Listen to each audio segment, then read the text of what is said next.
আর এই যে আমার ফ্রেন্ডের মেয়ে, ও কিন্তু এসে চুপটি করে বসেছিল, কিন্তু দৃশা এদিকে উথাল পাতাল করে যাচ্ছিল, একটা মিনিটের জন্য চুপচাপ বসেনি। তারপর আমার ফ্রেন্ড রোহিত ওকে কোলে নিয়ে কিছুক্ষণ ঘোরাঘুরি করে, এত জন মিলেও কিন্তু ওকে ধরে রাখতে পারছিল না। আর এই যে সবাই মোটামুটি চলে এসেছে, আর এখন সবাইকে খেতে বসিয়ে দিব।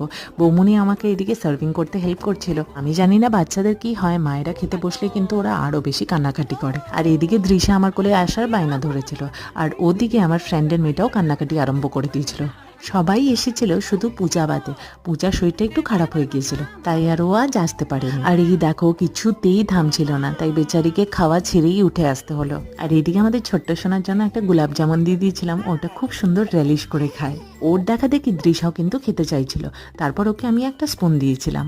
যদিও এর আগে কিন্তু ও কোনোদিনই মিষ্টি ট্রাই করেনি, এটাই ওর ফার্স্ট টাইম ছিল, তবু আমার মনে হয় যে ও খুব এনজয় করে খেয়েছে। চলো তাহলে টাটা, আজকের ব্লগটা এখানেই শেষ করছি, ভালো থেকো।